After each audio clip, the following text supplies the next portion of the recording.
In 1941, Hitler's empire covered Europe from the continent's western corner to the east.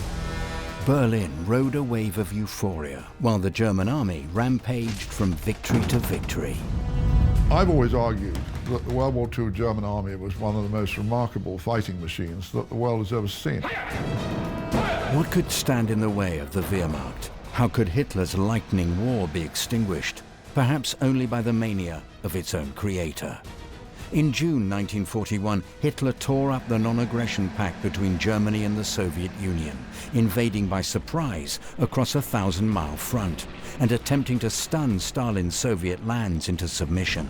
Some of his most important and influential advisors came to him before he invaded Russia, and they said, "Mein Führer, this cannot be done. We do not have the resources." But Hitler just listened and said thank you, and then went and invaded Russia.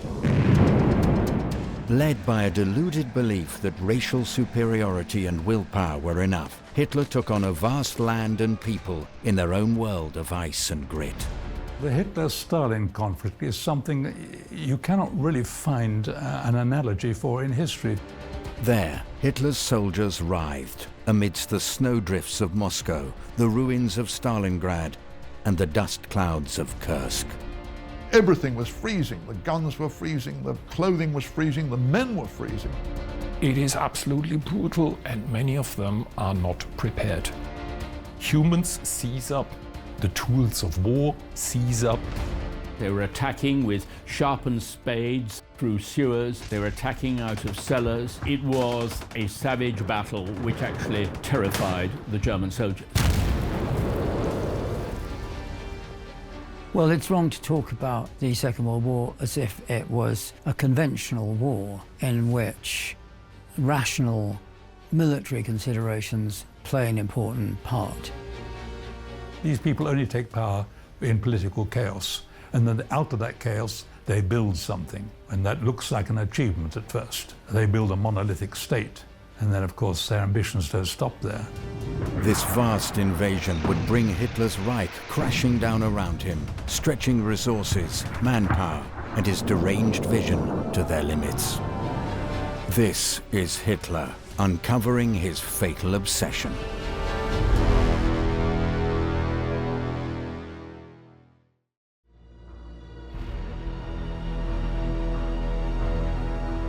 On June the 22nd, 1941, Hitler had launched Operation Barbarossa with the aim of quickly defeating the Soviet Union. The German army had launched a three-pronged attack. To the north, the city of Leningrad, formerly St. Petersburg, was laid under a siege that would last almost 3 years. In the south, the Ukraine, long known as the breadbasket of Europe, was swiftly conquered. And in the center, the task had been to capture Moscow. But the separation of forces over such a wide area and the brutal Russian winter had halted the Germans' advance on the capital. Now, in the summer of 1942, the German army was about to launch an offensive into southern Russia, codenamed Case Blue. We can see a lot of stuff now with a clarity that the people who were living through it, of course, couldn't see. That at the end of 1941, both the British and the Americans still believed that the Russians were going to lose. They were taking longer over losing than they'd expected, but they were convinced they were going to lose in the end. The Germans were getting very scared indeed, and the Russians were absolutely determined to fight to the last death. The failure to capture Moscow did certainly awaken many German officers to the fact that maybe they had actually bitten off more than they could chew. What they could not understand was that although they had made huge encirclements, in Kiev, they captured over 600,000 prisoners. How could the Red Army go on existing? This is what they could not really understand. And there was always this feeling, just one more push, and the whole thing will fall to pieces. In the minds of the, you could say, German soldiers in particular, this is the precedent of 1918.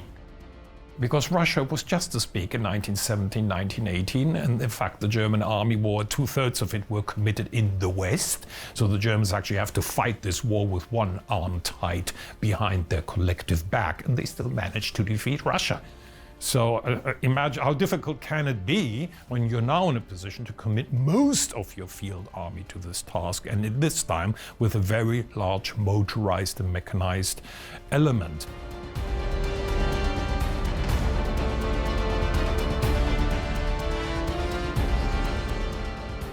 One of the most extraordinary phenomena of the Second World War was that here you had Russia, which had suffered unspeakably at Joseph Stalin's hands. And yet, in the face of invasion, it brought out in the Russian people a passion for Mother Russia, a commitment to endure anything, and they did endure everything, rather than to give way, which Joseph Stalin had never believed they possessed. When you think what Stalin had done to his own people in the preceding 15 years, that by 1942, he'd killed more people than Adolf Hitler. It was only in 1942 that Hitler overtook him. But Stalin knew all this, and he'd never believed the Russian people would rally in the way that they rallied. He was conscious of the famines, the purges, the terrible sufferings of the Russians. But every Russian I've ever met who participated in the Second World War, it mobilized a love for the motherland, a willingness to suffer anything that very few people could ever have summoned up, and that Stalin himself did not believe that they possessed. The River Don, mute witness to some of the bloodiest fighting in all history. Here, Russian soldiers keep up the year-old fight against the despised Nazi. They march past the graves of former comrades, where women weep. But there is pride in these tears, pride for a Russian army that ripped the German Wehrmacht's timetable to shreds. This same Russian army which a year ago was annihilated, only in the communiques of the Nazi Ministry for Propaganda. The head of the army in Nazi Germany at this time was von Brauchitsch, who was a classic Prussian military officer, but a rather weak man who found it impossible to stand up to Hitler. Although he knew that things were going badly, in December 1941, Hitler simply bawled him out and said, "This is ridiculous, you're just weak-willed." And in the end, Brauchitsch had a heart attack and Hitler fired him, and then decided, the generals are so useless, I'm going to head the army myself, which is what he did after that. Hitler then decided to resume the advance and generate a new sense of optimism moving forward. And he managed to do this, I think, fairly successfully. Again, you get, as you had in 1941, these terrific advances, vast areas of Russia overtaken by the German army, again, huge numbers of prisoners taken. And once again, in the West, in Washington and London, they think it's the same story. This can't go on. The Russians are going to be beaten. The Russians themselves are suffering stupendous losses, and the Germans have another phase of triumphalism. But then Hitler made one of his many critical mistakes of the Second World War. The Germans said, you've got to go for the Schwerpunkt. You've got to go for the one single big thrust. And Hitler insisted that you went for two thrusts because he wanted the oil fields that were in the south. Hitler's mind was fixed on oil. He knew that Germany was in desperate straits for oil. And so he made this critical strategic decision to send his armies two ways instead of just one. And he was also maintaining the siege of Leningrad in the north. And then he made yet another sort of subsidiary mistake on top of all these others, when he sees on the river, on the map ahead of him, he sees this city with the name Stalingrad. It was a city of particular importance to Stalin because he'd messed up very badly there in 1920 and nearly lost the Civil War, despite how it was named after himself. And for the idea that the Germans capturing was especially important as something to stop, because a city named after you falls, you feel you too, and then the Volga could be crossed. And the Russian army, of course, was there with its back against the river, absolutely desperate, and they had to fight. And the generals, again, put their hands over their eyes and they say, Mein Führer, this is madness. You cannot yet again divide the armies, yet again do this. And Hitler again, in this surge of triumphalism in the summer of 1942, when again he thinks the generals were all wrong that it mattered we didn't get Moscow.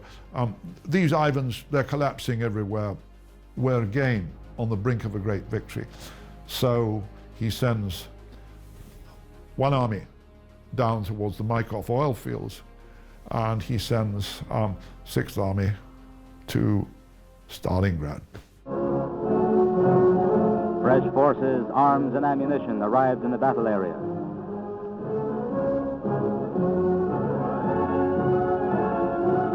Red Army reinforcements approached the city along the Volga and on roads across the steppes. They had been sent to defend the Volga stronghold, and they took up positions on the front line. Hitler's obsession with conquering the Soviet Union had now driven him to take on the city named after his fellow dictator, the consequences of which would turn the tide of the war itself in the eyes of the world. In the summer of 1942, the German armed forces were marching into southern Russia in an offensive known as Case Blue. The two-pronged attack featured two main objectives. The capture of the oil fields on the Caspian Sea was codenamed Operation Edelweiss, and the capture of Stalingrad was codenamed Operation Fish Raya. In August 1942, the triumphalism that had prevailed in Berlin, especially in the Führer's headquarters, at the same time the previous year, was once again ascendant. And when they hear the news that the spearheads of 6th Army have reached the outskirts of Stalingrad, they think, well, we've got Stalingrad. Stalingrad came close to falling for about a week in August of 1942.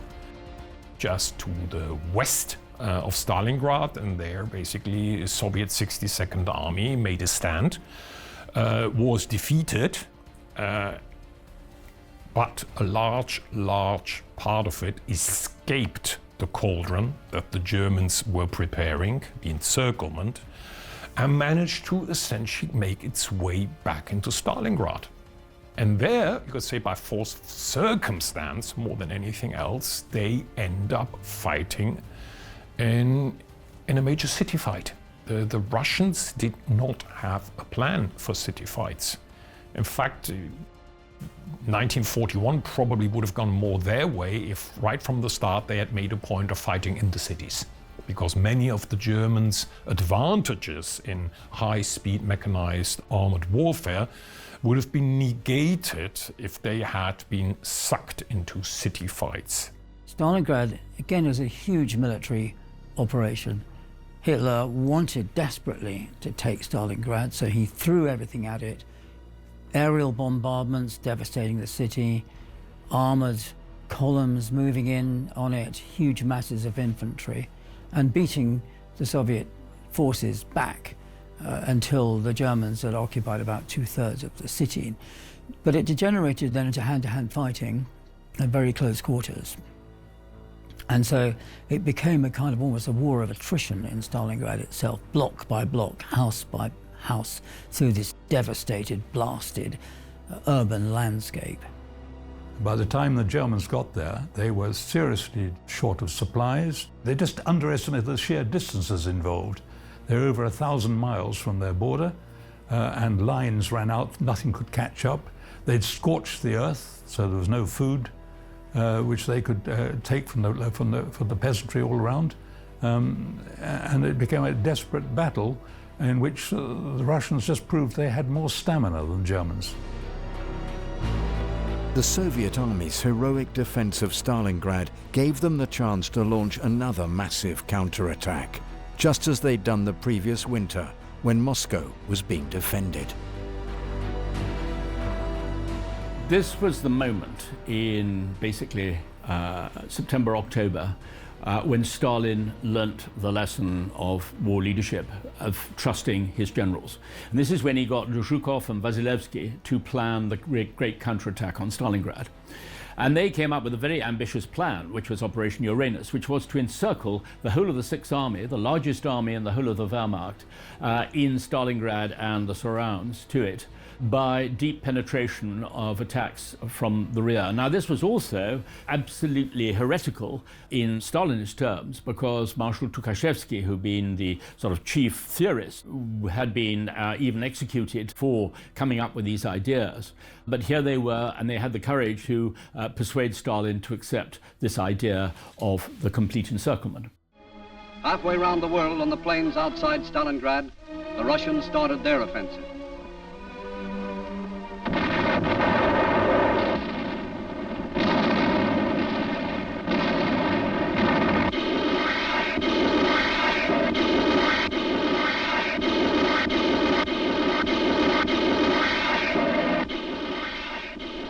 Two Russian armies, one in the north and one in the south, drove forward in a powerful pincers movement to encircle the Germans. 4 days later, the arms of this pincer had joined, cutting off the whole of the German armies in the Stalingrad area.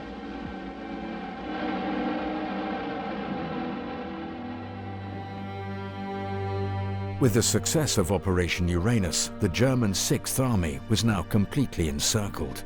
Operation Winter Storm was soon launched by the Germans with the aim of rescuing their compatriots, but it failed. The largest of all Germany's armies was now adrift. They were exhausted. The Sixth Army was exhausted. They were in despair because they weren't getting mail, they weren't getting supplies. They felt abandoned, and yet they'd been forbidden to surrender. So they felt they were just there to be killed slowly by snipers, by rocket fire, by aircraft. So the morale must have been extraordinarily low. Well, one has to remember that on the 23rd of August there was the bombing of Stalingrad, but by converting the bulk of Stalingrad into rubble, they were actually creating the perfect killing ground for their own troops. It was a savage battle which actually terrified the German soldiers. They were afraid of having their throat cut in their trenches. They were afraid of anything that happened. And as a result, you know, one shot would set off shooting up and down the line. I think one of the most shocking things that I remember reading in the archives was the way that the snipers, the Soviet snipers, were ordered to shoot down these Russian children who'd been bribed by the German infantry to fill their water bottles in the Volga. I mean, they were so desperate for water, so dehydrated. The pitilessness of the battle, I think, was underlined by the fact that they would literally shoot down these Russian children.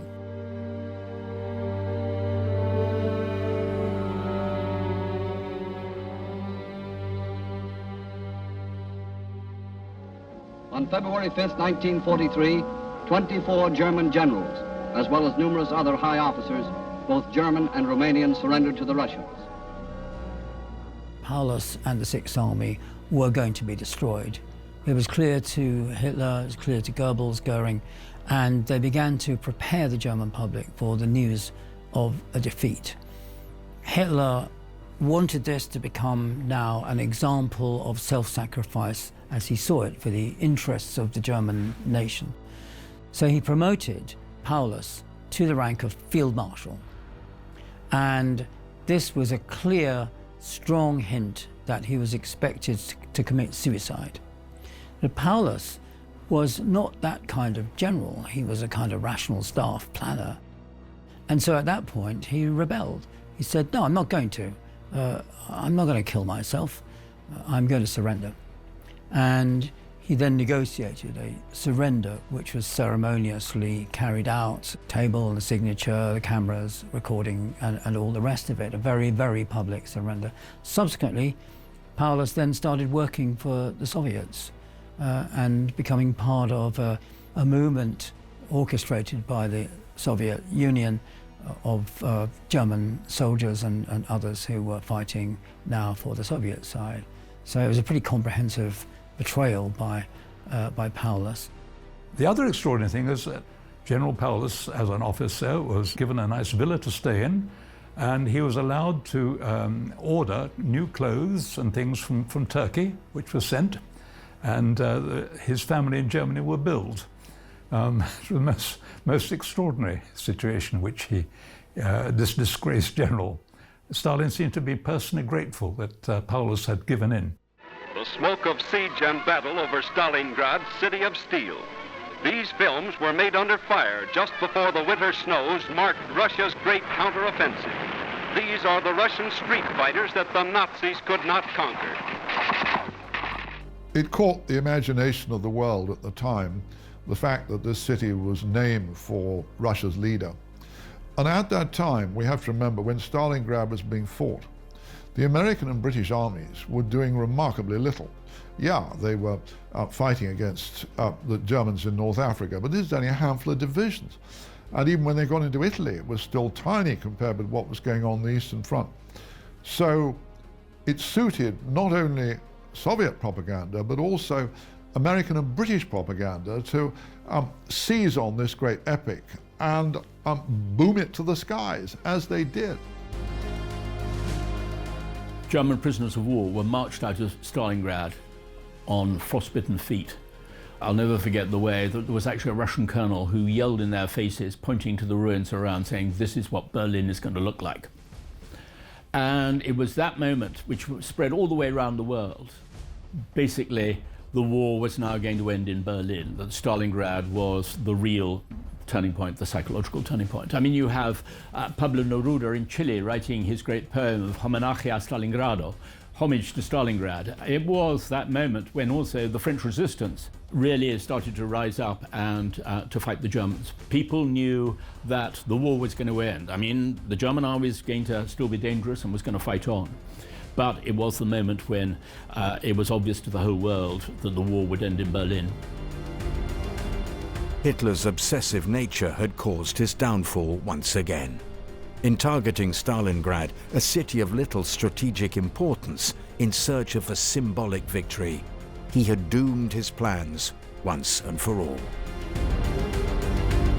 In February 1943, the surrender of the German Sixth Army in Stalingrad was the first outright defeat that Hitler had faced in his attempt to conquer the Soviet Union.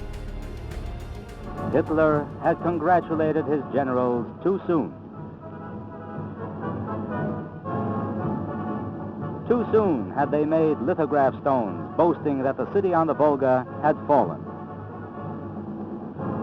Too soon had they struck this medal in honor of the city's capture. In every war, there are always moments, whether it's the American Civil War at Gettysburg or the British always made a big deal out of Alamein, although it was very small potatoes compared with Stalingrad. But at that time, it was this symbol. Most people found the whole idea of the Eastern Front too big to get their minds around. This idea of fighting going along thousands of miles, embracing millions of men. These are all very vague ideas for people to understand. But people all over the world could understand this idea of this one city that Hitler had bust himself to try and seize, and which so many men on both sides had died, either to capture or to defend, and which finally, our side, the Allies, the Grand Alliance, as Churchill christened it, had prevailed. Well, a further blow that happens to the German army is that it's forced to retreat from the Caucasus. It encounters increasingly stiff resistance from the Red Army, and eventually its supply lines are overextended, and the generals get Hitler's agreement that it can't be done and they have to withdraw. So they withdraw into the main area of combat.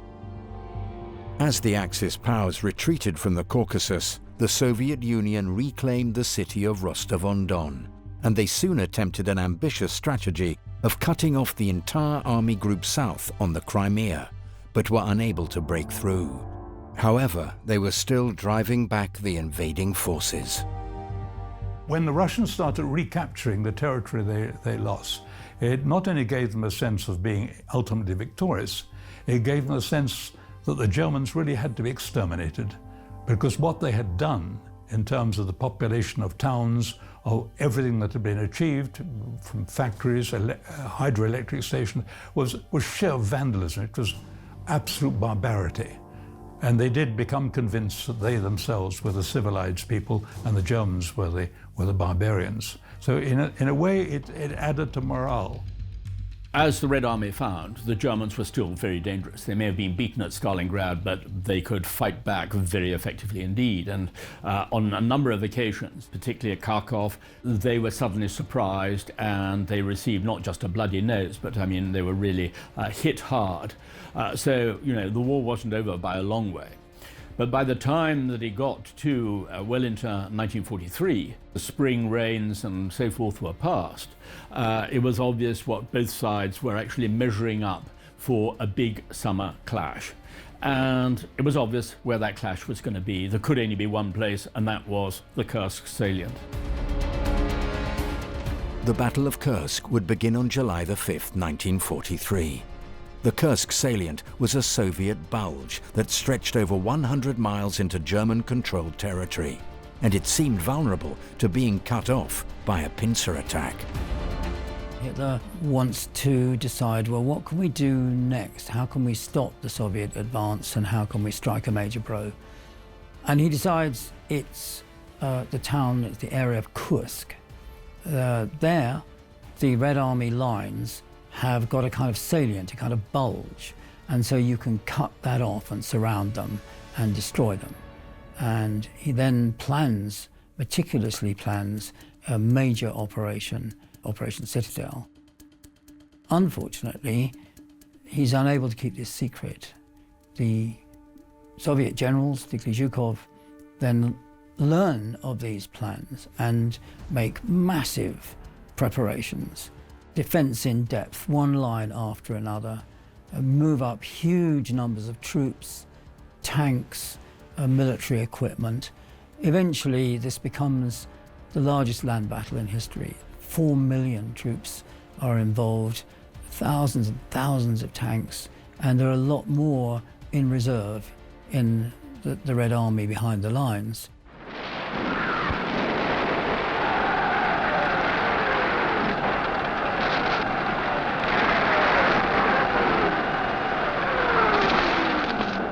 The battle was basically a slogging match of the worst order, with huge defences which had been dug for months, with hundreds of thousands of civilians as well as soldiers. The Russian forces were so overwhelming in size. I mean, they were losing 5 to 1 in terms of casualties, but that was still enough to force the Germans into a retreat. Even the most experienced generals on both sides, German and Russian, were awed by what they witnessed at Kursk, by these terrific clashes of titans, of these armoured masses in headlong collision, and the scale of destruction that almost every day, I mean, the Russians were taking far heavier casualties because the Germans had better tanks at that stage, and they used them better. And Nikita Khrushchev, he was there as a senior commissar, and Khrushchev, till the day he died, said he would never forget the stink of bodies incinerated in the tank hulls at Kursk. All these, at the end of every day's fighting, you were seeing all these flaming wrecks across the building. It was a spectacle that appalled and terrified even the most experienced soldiers on both sides who witnessed it. Despite the enormous losses, the Soviet Union would eventually come out victorious from the Battle of Kursk, thanks to yet more successful counterattacks. Kursk essentially kills dead the idea that German setbacks in Russia are just down to things like winter or autumn mud or such like. Okay, this is essentially the Germans are in their element. The weather is sunny. They have air superiority most of the time. The ground is firm, and they have concentrated like 3/4 of their armor just to crush a bulge which is about the size of the Isle of Wight. And they can't do it. Not only can they not do it, But from the moment their attack stalls, the Russians unleash two major counterattacks to the north and the south of Kursk, which essentially sent them reeling back, which essentially just goes to show that the Russians were biding their time. The Russians were prepared to allow the Germans the first move. And if you keep in mind that essentially giving the Germans the chance to have the first move in 41 and 42 brought the Russians to the brink of defeat, doing the same thing in 1943 is pretty impressive, okay? I mean, the only frame of reference Russian generals have is that, my God, it's summertime, okay? Everything is in bloom. There are the German panzers. I mean, what could possibly go wrong? Because it was a near disaster in 1941 and it was pretty unpleasant in 1942. Will it be that different in 1943? Not this time. The Germans are allowed the first move and they are still defeated. It was the last time that the Germans cherished any sort of vaguely realistic hopes that they might be able to turn the tide. But they were still convinced that they could break through. They were massing so much force on the new Tiger tanks, and half the tank output of Germany for months was all being pushed in this one direction. On the scale of this battle, what we have to remember is that at the same time as the Kursk battle was fought, the Americans and the British were fighting in Sicily. And they lost in Sicily, to capture Sicily, about 6,000 dead. At the same time, in Kursk and immediately north of Kursk, you've got 400 divisions on the two sides, German and Russian. And in all, about 500,000 people die.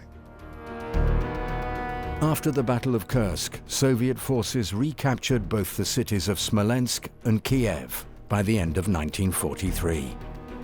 Then in January of the following year, the siege of Leningrad, which had lasted almost 3 years and left the city devastated, was finally ended. The Soviet forces were now moving through the Baltic states, as Germany was in full-scale retreat.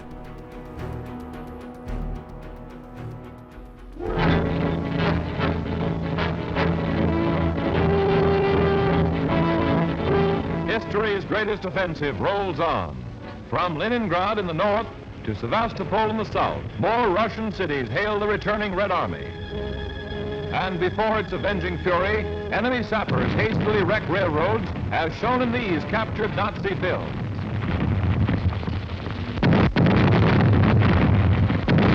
Hitler calls this voluntary disengagement of his troops.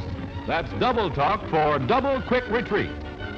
Then the ruthless devastation goes on. The Nazi elite were so committed to Hitler that they could not accept that anything else would happen except for, final victory. The elite of the army, on the other hand, had got a very clear idea that, in fact, with the exception of one or two, that basically they were heading towards defeat. Hitler knew perfectly well that he would be strung up in one form or another. Worst of all, his greatest fear was being taken back to Moscow in an iron cage and to be tormented. So he knew perfectly well that if he didn't win, there was no question of any form of peace. What is fascinating is that the British decided that they would cancel Operation Foxley, which was the plan to assassinate Hitler down near Berchtesgaden, because they realized that actually with Hitler in command, they would win the war more rapidly. Stalin, meanwhile, cancelled his plans to assassinate Hitler because he realized, or felt that he believed anyway, that if Hitler was replaced, then the British and the Americans might do a deal with the successor government and allow them to go on fighting the Soviet Union. So even though he was wrong on that particular score, it was fascinating that both of them, in both sides, decided to cancel plans to assassinate Hitler. But despite the cancelling of plans by his enemies on both Western and Eastern fronts, Hitler was still the target of yet another assassination attempt. There's a significant turning point on the 20th of July 1944 when army officers, backed by a certain number of civilian politicians and churchmen, attempt a coup d'etat. There's an attempt by Colonel Klaus von Stauffenberg to plant a bomb in Hitler's headquarters. It fails. Stauffenberg can't arm the bomb fully.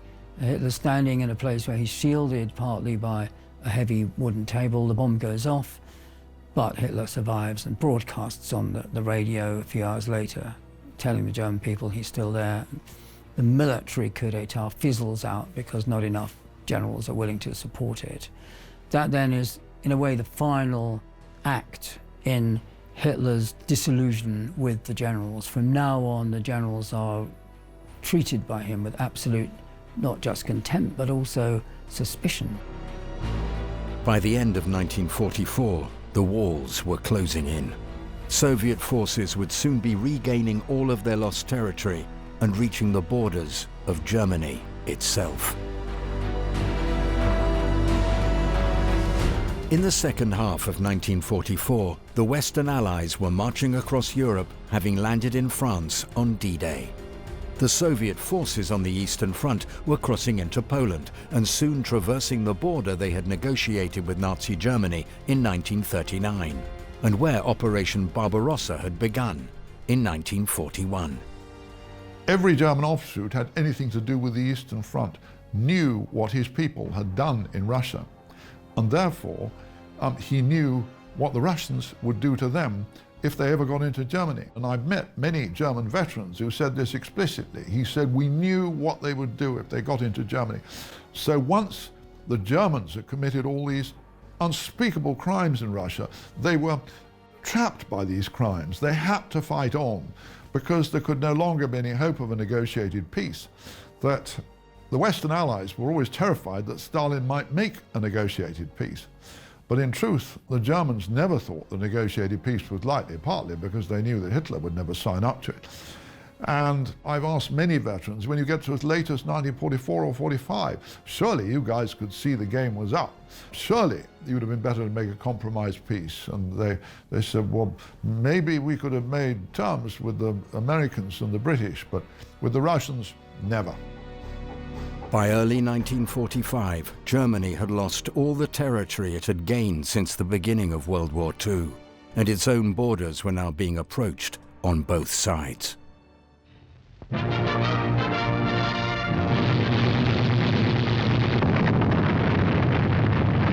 All-out smash on Germany. The Red Army striking for Berlin. American forces sweeping across the Rhine in breathtaking operations inside the Nazi West Wall. The very day after the Americans managed to capture the bridge over the Rhine, Stalin knew that he had to move very, very quickly indeed. And this is where he summoned both Marshal Zhukov and Marshal Konev to Moscow to prepare the attack on Berlin.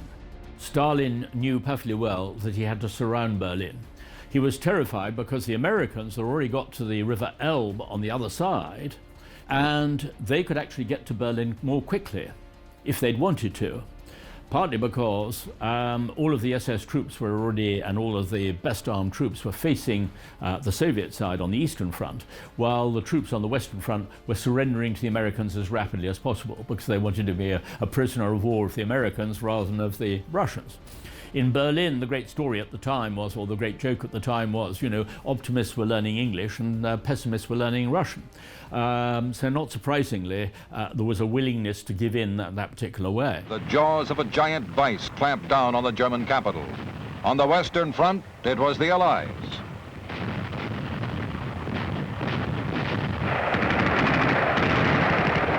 On the Eastern Front, the Russians. Already battered by air, Berlin was now blasted on the ground.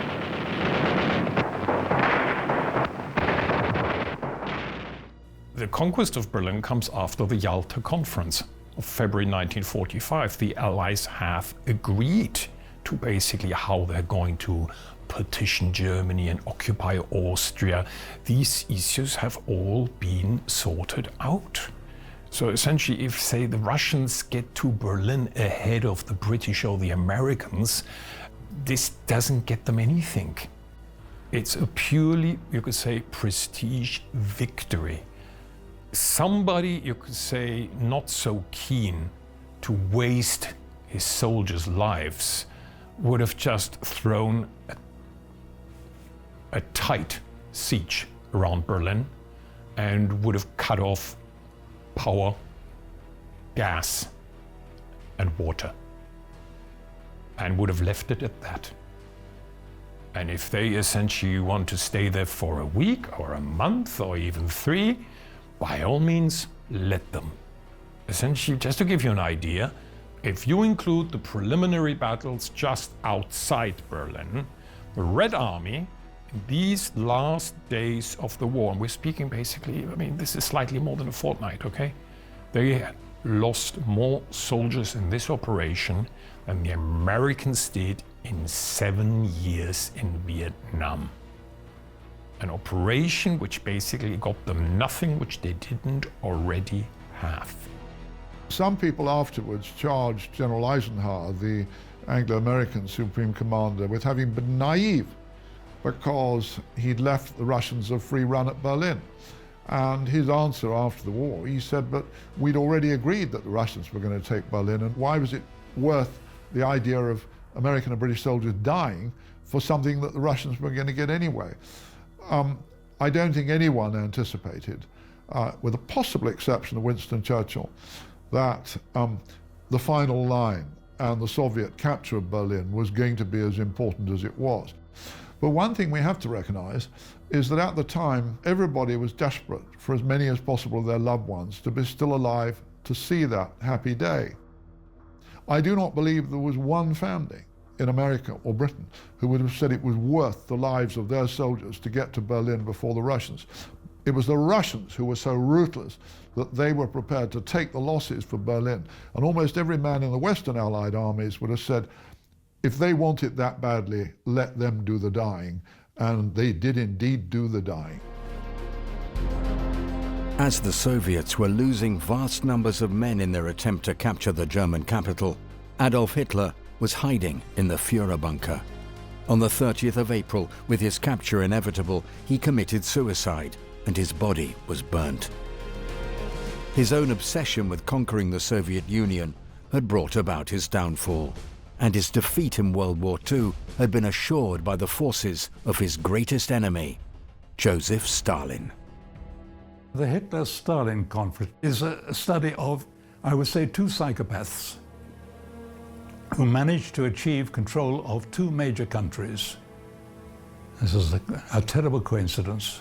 Hitler by his rhetoric and Stalin by sheer cunning, raising himself from a mere gopher for the revolution to become the chairman of the party and the exterminator of every other political rival, so that 2 great nations are finally governed entirely by the whims of 2 figures who have no concept of remorse and are prepared to risk the lives of millions to achieve a sort of fanciful aim.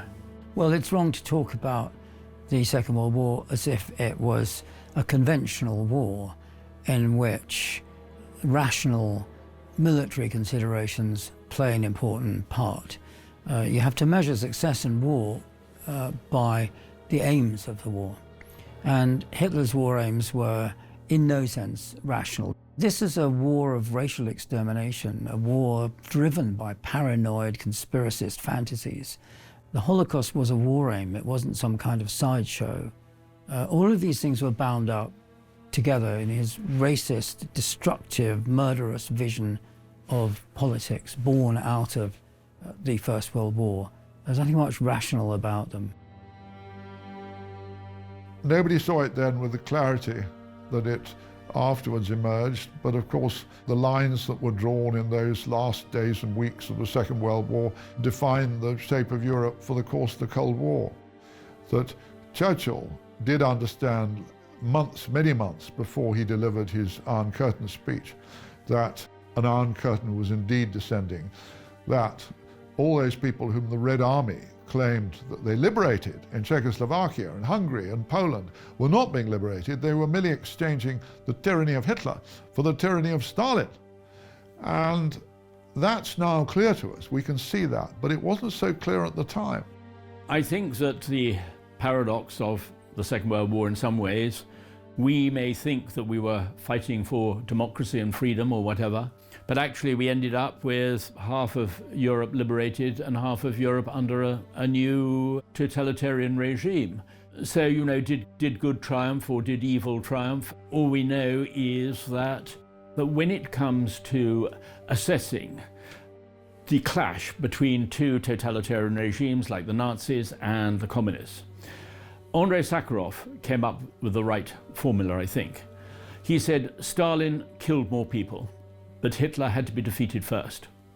And that is absolutely true, because with the hunger plan, with all of what Hitler was planning in the Soviet Union, it would actually have even dwarfed the Shoah in its horrors. But actually all we're talking about now are just lessers of evils. Today we feel that sort of somehow we got control over our lives. One has to remember how little control people had over their lives during that particular period. We are in a post-military society, a health and safety environment and all the rest of it. Very few people had that sort of control, and yet at the same time many of them had to make extraordinary moral choices, whether to support the resistance, whether to hide Jews from the Gestapo, whatever it might have been in that particular way. Things which we have never had to face up to today, and that I think is the importance why a younger generation does need to learn about it, even though it may seem for many of them very ancient history, but actually it's not that ancient at all.